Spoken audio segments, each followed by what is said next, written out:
Okay, well, this is supposed to be a celebration, so I'm going to do the best I can to make it that.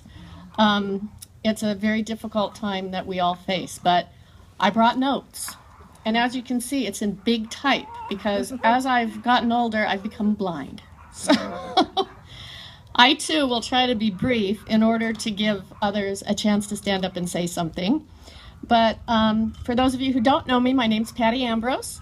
I've worked with Cheryl for the past 16 years, and about 16 and a half, I'll start 17 in April.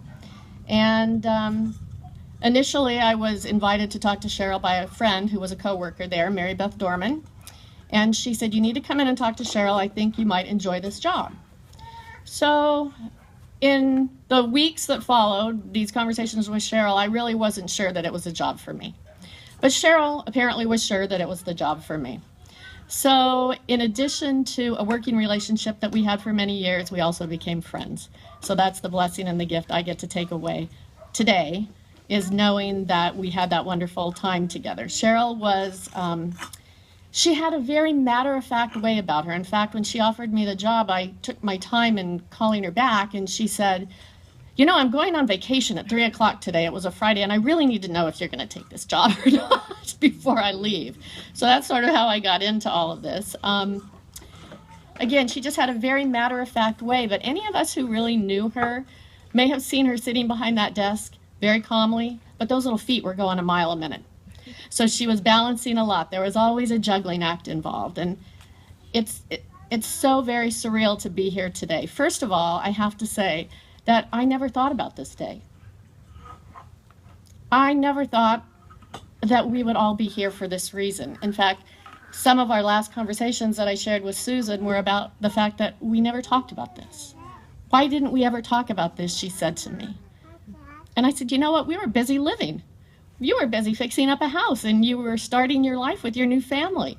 And you had babies being born and weddings to be involved in, and so did I. I was moving, we were living, and I think retrospectively, that's exactly what we were supposed to do. We were supposed to be living, which is what makes this so difficult. I just never imagined being here, and I never in a million years would have imagined being here having to say these words to you today. In retrospect, our time together was easy, even when we agreed to disagree, which I think was the beauty of our friendship. We could do that.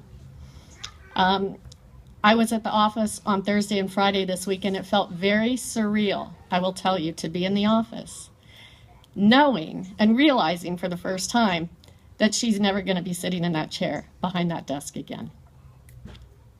But that is the reality. And so now, today, hopefully we find comfort in one another. I have a pretty strong faith, and I know she's in a better place. And I know she's in a better place up there, and she's in a better place in here for me.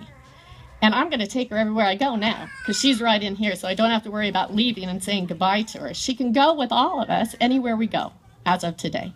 So I would urge you to keep her in your memories. Don't forget. Take her with you. Remember the stories. She had a generous, generous soul.